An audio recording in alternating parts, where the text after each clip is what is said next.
I built the house with my own hands, but the day I walked in and saw my wife in another man's arms, I realized it was never mine to begin with. This is the story of how I lost everything, and how I took it all back. Hey everyone, and thanks for taking the time to read this. I want to share something deeply personal, a chapter of my life I never imagined I'd be writing about. I've always held strong to the idea of family. I believe that when two people say, "I do," it means more than just a ceremony, it means becoming a team. I thought marriage was about weathering storms together, growing stronger through trials, and holding on to love not because it's easy, but because it's real. Now, I won't pretend I was some superhero husband.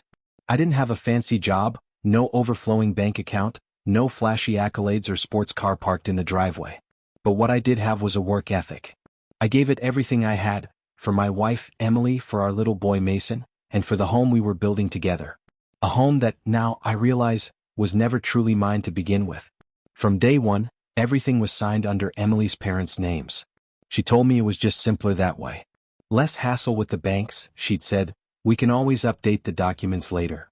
She spoke with such calm certainty that I didn't even think to push back. I trusted her. We were building a life side by side. Who questions the one you're building that life with? Every dime I managed to save went straight into that house. When money got tight, I didn't complain, I just found more hours to work. Took on extra shifts, missed weekends, missed sleep. When we needed a new roof, I didn't call a contractor. I rolled up my sleeves, joined the crew, and lifted brick after brick until my back was sore and my hands were blistered. I still remember sitting in the bank, the loan officer giving me that skeptical look like I didn't belong there. But I signed the papers anyway. I believed in what we were creating. Emily was always by my side, telling me we'd push through anything. "We've got this," she'd whisper when I came home half dead from exhaustion. "You're the strongest man I know," she'd say, curling up next to me, her hand on my chest like I was her whole world. "This house is ours. For our family," she'd tell me. And every time I second-guessed myself or wondered if we were doing the right thing, her words reeled me back in. I wasn't naive, not entirely. I saw things, little things, but I ignored them. I'd be lying if I said my mother-in-law ever really accepted me. From the day Emily and I got married, the way her eyes looked at me said everything she never had to say out loud. I was never good enough for her little girl, not in her eyes. The way she carried herself, the subtle sighs, the fake smiles, they all spoke volumes. When we finally moved into the house I poured myself into, her mother was suddenly part of the picture again. At first, it was supposed to be temporary, just helping out, she said. Helping with Mason, helping around the house. But that short stay? It turned into something permanent. Like she never really planned to leave. And Emily? She never once let me challenge it. Anytime I tried to bring it up, I was made to feel like I was the one being unreasonable. 2 years went by after we finished the house, and somewhere in that stretch of time, everything started unraveling. I wish I could point to a specific moment and say, that's when it all fell apart. But it didn't happen like that. It wasn't an explosion, it was erosion. Slow, subtle, and devastating. Like water slowly hollowing out a stone. Quiet but deadly. It started with the smallest changes. Emily stopped asking about my day. She used to be so present, so engaged, even if I was just rambling about work. Now I get a half-hearted, while she stared into her phone like it held more value than my voice. Then came the little digs, tiny cuts that built up. I remember getting ready one night for dinner with her parents, and out of nowhere she snapped, "Can you at least try to look decent for once?" That stung, but it wasn't the worst. Not yet. Later she started cutting me off mid-sentence. "You're so dull, always going on about how hard your job is," she said one evening, barely looking up from her glass of wine. That was the first time I felt the ground shift beneath me. But it was only the beginning. Things took a darker turn. I came home one night to find her and a few of her friends sitting in the living room, laughing. The kind of laughter that dies when you walk in the room, not because you're part of the joke but because you are the joke. Her mother glanced at me, then smirked and said, "Well, look who's finally home, the man of the house." The sarcasm in her voice was sharp enough to cut through steel. The way they all exchanged glances, it froze me in place. I stood there looking at the walls I had painted, the floorboards I had nailed down, the very roof I had bled and sweat for. Every brick, every tile, my hands had touched it. I built that house from the ground up, in the freezing cold, in the blazing heat. And yet, at that moment, I felt like a stranger in my own home. But I didn't speak up.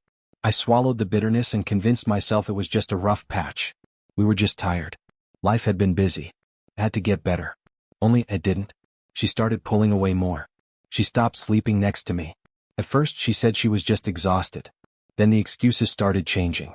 At first it was just exhaustion. But soon it became needing space. That vague, cold phrase that never sits right in your gut. Before I knew it, Emily had packed up her things and moved into the guest room down the hall. No discussion, no warning, just distance. And it wasn't long before her mother, who was still living with us, started treating the house like it was hers and I was some kind of unwelcome tenant. I remember one evening I got home from work, dead tired, and sat down on the living room couch to catch the news. Her mom snapped at me, actually snapped. "Don't sit there.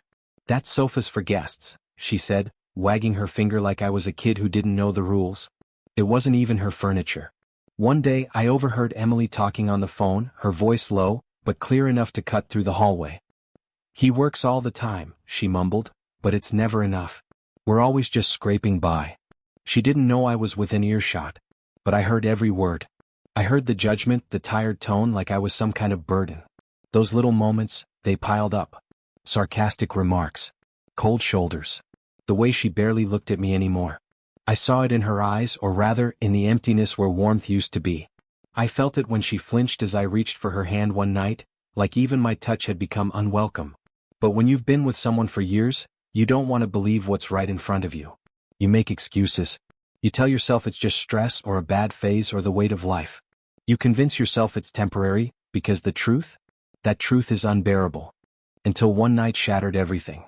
I had just finished a long shift, standing for hours, packed in like a sardine on the evening bus. Same route. Same stop. Same walk home down our street. I turned the familiar corner, and that's when I saw her. Emily. She was stepping out of a sleek black SUV, her laughter trailing behind her like perfume. I recognized the sound but not the look on her face.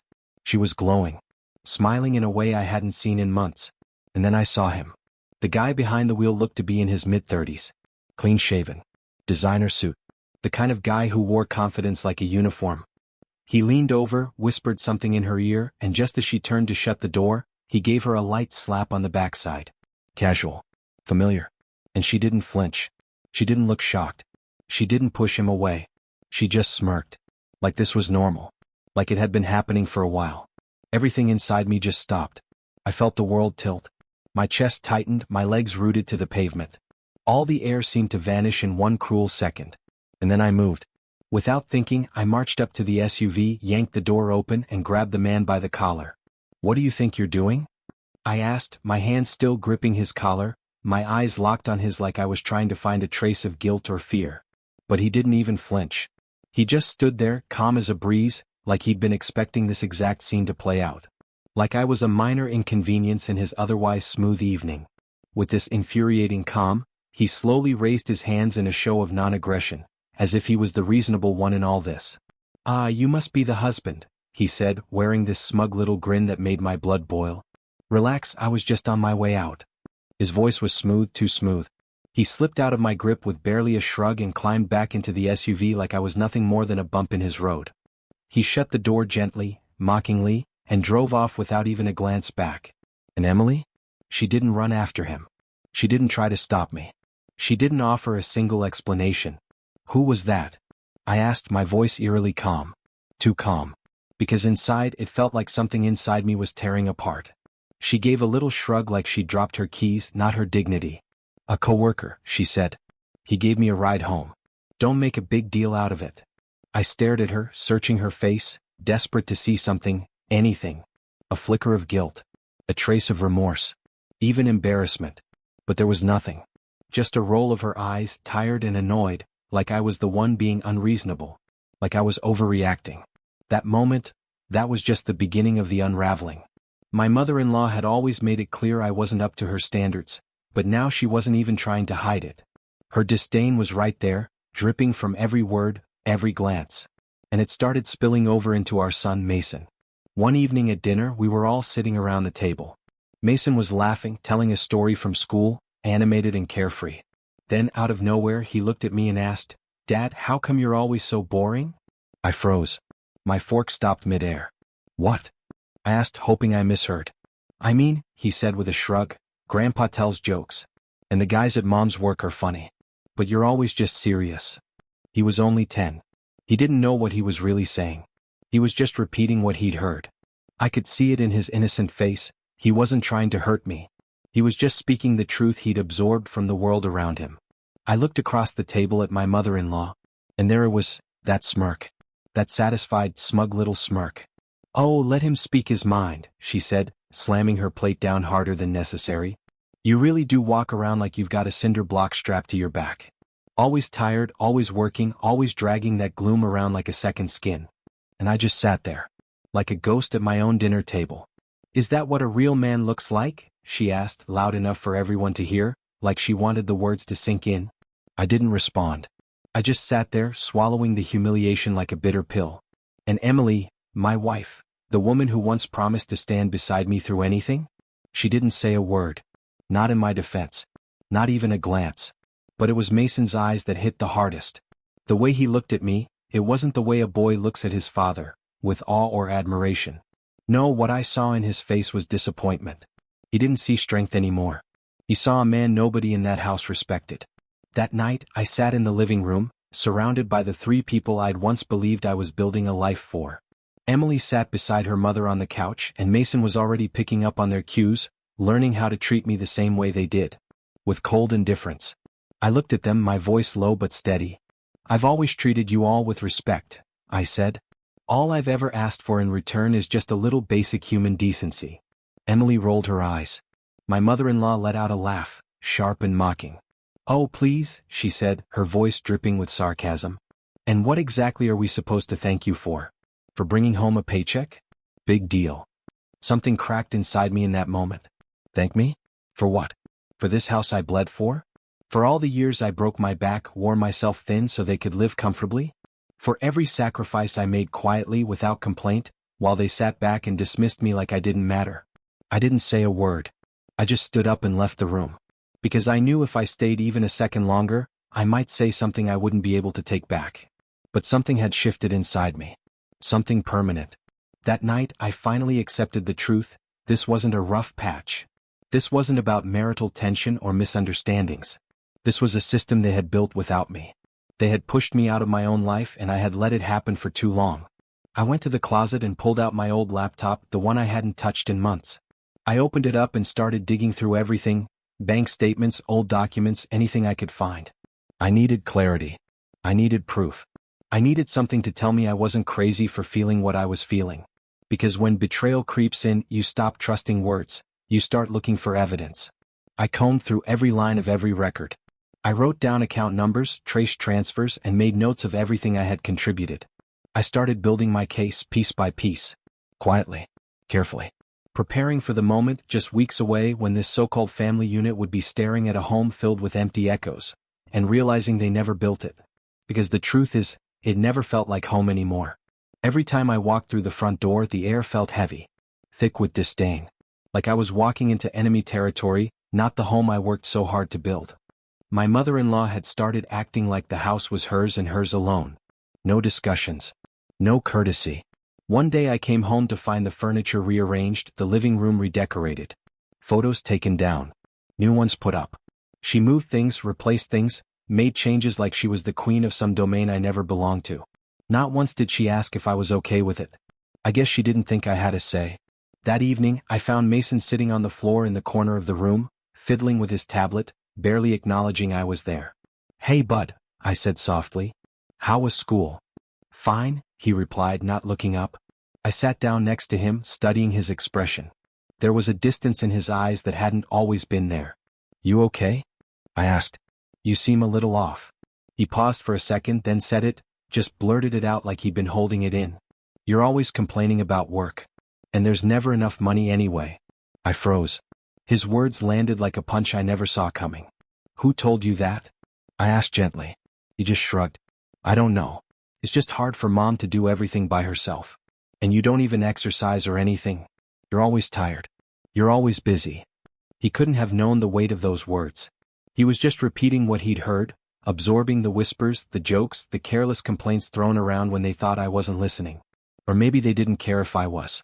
From the kitchen I heard movement. Plates clinking. Cabinets closing. Voices murmuring. But everything felt distant. Like I was standing outside of myself, watching it all from afar. Something inside me, it wasn't just breaking anymore. It was reshaping, reinforcing. I didn't know exactly what was happening, but I knew where I needed to go. I stood up, walked down the hallway and stopped in front of the last door, the one nobody ever cared to open. The one Emily used to roll her eyes about when I mentioned it. Your little office, she'd say dismissively. Always tinkering, always chasing something. She never asked what was behind it. She never wanted to know. I entered the code. The door clicked open. It wasn't an office, not really. It was a private gym. My sanctuary. The one place that still felt like mine. Exposed brick walls, hardwood floors. Dim lighting. The air smelled like iron and sweat. Machines lined up like soldiers. Not a glamorous setup, but it was built with my own hands piece by piece. That space, it had seen the worst of me. And now it was about to witness something new. Earlier that same day I had finalized something big. A deal years in the making. The kind of deal that doesn't just change your income, it changes your whole life. My own business. My own future. Signed, sealed, nearly complete. But I kept it quiet. It was mine. And I had driven home slowly that night as if some part of me already sensed it. This was the night everything would change. But Mason's words still echoed in my head. You're nobody here. That wasn't just a child's comment. That was the truth of my home. My hands tightened around the steering wheel earlier, and now, standing there in that hallway, I felt that cold stillness settle over me again. I was done trying to be understood. I started walking toward the front door with purpose. Where do you think you're going? Emily snapped, stepping in front of me, arms crossed. Did you not hear me? She barked again, blocking my path. I didn't answer. I didn't need to. I didn't even look at her. Not a glance. I simply placed a hand on her shoulder, moved her aside, gently, but with a resolve she hadn't felt from me in years, and walked back into the house. And there they were. Right in front of me, like a scene they didn't even bother to hide. Emily, in his arms. Laughing softly, leaning against the couch like this had been their living room all along. As if I didn't exist. As if I had never existed. It was him. The man from the black SUV. The one who had slapped her backside in plain view. The same guy who smirked at me while I stood there, stunned, watching my marriage fall apart in real time. The same man who brushed off my anger like it was nothing. And now he was back inside my home. The house I built. Emily didn't flinch. She didn't move. She just kept talking like she'd been waiting to pour this poison out. Her voice cut through the silence like a blade. You've always been pathetic, she said, arms crossed over her chest, her tone soaked in venom. Honestly, I don't even know how I put up with you for so long. I didn't say a word. I stood there unmoved. You're dull. Lifeless. Not even a man. Just a shadow always sulking around. Still I said nothing. My mom and I, we made this house into a home. You, she sneered, you were just the sponsor. My heart should have cracked then. But it didn't. Because I was already past that point. She looked at me, waiting for a reaction, trying to provoke something. Anything. But I gave her nothing. Then she laughed, cold and mean, and turned to him. Did you really think I loved you? She said with a grin. He smirked at her words, like they were in on a joke I was too stupid to understand. That's when I moved. There was no anger. No shouting. Just precision. Every movement I made was calculated, steady, like muscle memory. Controlled. Efficient. This wasn't some impulsive outburst. This was clarity. Discipline. It wasn't a fight. It was execution. It was an expression. A release. Something I had unknowingly trained for my whole life. And within seconds, it was over. The man she'd put on a pedestal now lay crumpled at her feet, clutching himself, groaning in disbelief. The better man, the real man, brought down by the one they'd all dismissed. Emily stood frozen. The man she called weak, the man she erased from her world, had just unraveled her new reality in a matter of seconds. Her face changed completely. The sarcasm in her voice vanished. The smirk faded. She took one step toward me, slowly, like I was a stranger she no longer recognized. Stop, she whispered. There was something behind her eyes now, something that hadn't been there before. Fear. But I wasn't hers anymore. Not emotionally. Not mentally. Not spiritually. I looked past her, at her mother, still silent, stunned. At my son, standing in the hallway, eyes wide, unsure of what he'd just witnessed. The woman who humiliated me. The boy who only learned contempt from them. They weren't my weight to carry anymore. They were no longer my story. But before I could close that chapter completely, I had to prepare. I had to finish what I started. So I got to work. By the time the first light of dawn crept through the windows, I was already in my new space. A small apartment, nothing glamorous, just a single room with a worn desk pushed up against the wall, a chipped mug filled with black coffee, and my old laptop humming quietly in front of me. It wasn't much, but it was mine. And for the first time in years, it felt like I was starting something real. I opened up the files I'd spent months working on, the blueprints, the financial plans, the contracts, and there it was. My second chance. Not just another job or some fleeting gig. This was the foundation of something entirely new. Something I had built quietly while they all thought I was just tired and broken. A message pinged on my screen. We're ready to move forward. We want you to take the lead on the entire project. I sat there for a second just letting it sink in. They didn't want me because of some fancy resume or polished image. They didn't care what kind of car I drove or if I wore the right watch. They wanted me, my discipline, my work ethic, the hours I poured into learning, building, refining. They respected what I had created. And that felt like redemption. But before I could fully step into this new chapter, I knew there was still unfinished business behind me. The legal mess. The divorce. The house. Emily and her mother thought I would just walk away quietly, beaten down. That I would fold like I always had. But they didn't realize, this version of me was done being passive. I met with my attorney, Mr. Oleg Victor, sharp-eyed, serious, the kind of man who didn't speak unless it mattered. There's one critical detail we need to address, he said, holding up a document. This is the deed transfer. It states that your wife transferred ownership of the property to her mother, in exchange for financial support. He looked up at me, waiting. But we both know, he continued, you provided that support, not her mother. And if we can prove that, we can challenge the validity of this transfer. Possibly reverse it. I gave a slow nod, silent but focused. And there's more, he said, flipping to another section. Your wife used your money to build that house. She never disclosed it. That's grounds for a fraud claim. He pushed the documents across the desk toward me. Everything was funded from your account. The labor. The materials. The down payment. Yet it was never registered in your name. Yes, I replied. Every cent came from me. I didn't think it would matter. I trusted her. Oleg gave a dry, almost bitter chuckle and placed his pen down. Well, it matters now. It matters more than anything, I said quietly. Oleg leaned forward, a spark in his eye. You want to know what's most interesting about all this? He asked, his voice low and deliberate. That house, it doesn't legally belong to your wife at all. I furrowed my brow. What do you mean? She lived there. She transferred it to her mother. He turned a page and tapped a paragraph with his pen. It was never fully in her name to begin with. On paper, it was an undeclared marital asset, unregistered, unacknowledged. That's not just deceptive. That's criminal misrepresentation. I leaned back in my chair, 1,000 thoughts swirling in my head. They thought I would just fade away. That I'd roll over as I always had. But not this time. Not anymore. What are my chances? I asked, my voice steady. Oleg sat back, arms folded with quiet confidence.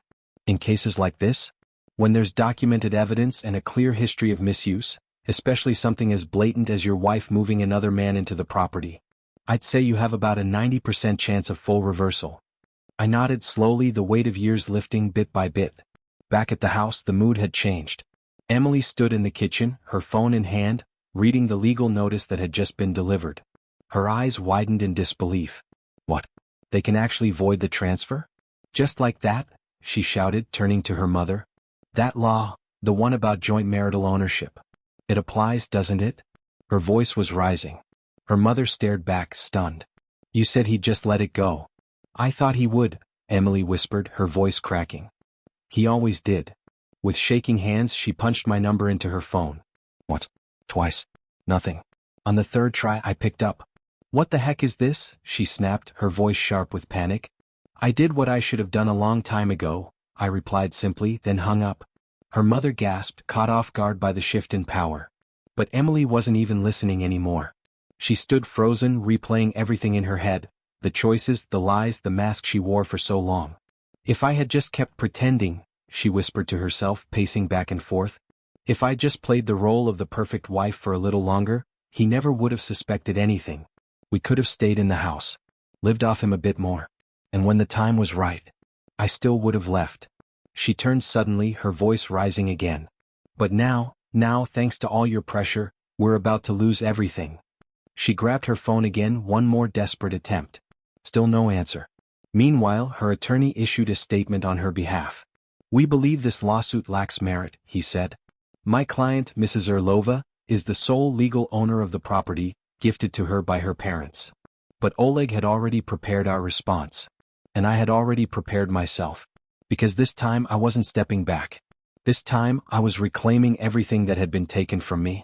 "The plaintiff has no legal standing in this case," her attorney declared, his voice firm as he stood before the judge. He let the words settle in the silent courtroom, confident in their weight. He stepped forward again, continuing, "Furthermore, the plaintiff willingly financed the construction of the property in question without ever requesting or securing legal ownership. There is no documentation, no contracts, no registered claims, that link the house directly to him." He turned toward the judge, his tone controlled but sharp. "Therefore, Your Honor, he cannot claim ownership of a property that was never legally his." There was a pause. Then my attorney stood, calm but focused. "Your Honor," Oleg began, "if we're going to examine ownership, we must also examine the validity of the documentation provided by the defendant." He pulled a folder from his case, walked to the bench and handed over the original deed transfer documents. This property was allegedly gifted to Mrs. Orlova by her parents. However, that transfer was recorded before construction of the home was even completed. And under existing property law, such a transfer, particularly one involving a high-value asset, requires an independent third-party valuation before it can be legally recognized. The judge narrowed his eyes as he reviewed the paperwork more closely, flipping pages slowly now, his focus sharpening. "But what's most revealing," Oleg said, drawing one final document from his case, "isn't what was written, it's what was recorded." I turned my head and looked straight at Emily. She was pale, gripping the arm of her chair. "I knew everything," I said, calm but steady. "From the beginning." Her body tensed. "When you and your mother decided to cut me out, you were convinced I'd stay quiet. That I'd disappear like some background character in your story." Her eyes flickered, fear creeping in. "But you forgot one thing." I leaned forward slightly, my voice unwavering. "I oversaw every inch of that construction. I designed it. I paid for it. I lived it." Then I let the silence stretch just long enough before finishing.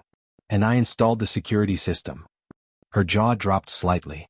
Her mother, seated beside her, raised both hands to her mouth in shock. The courtroom clerk, following the plan we'd prepared weeks earlier, stepped forward and inserted the flash drive into the court's laptop. And then, the room filled with sound. Recordings. Conversations. Audio proof of decisions made behind my back. Plans whispered when they thought I was gone. Money redirected. Lies told. Even laughter, casual and cruel, about how I'd never suspect a thing. The defendant's attorney slowly removed his glasses and rubbed the bridge of his nose. You could see it in his face, defeat. The kind of loss that doesn't come from lack of effort, but from undeniable truth. But the final word had yet to be spoken. The judge, now deep in review of the files, recordings and timeline, tapped his gavel once. "Sure. Final." And with a frown etched across his face, he prepared to deliver the ruling that would change everything.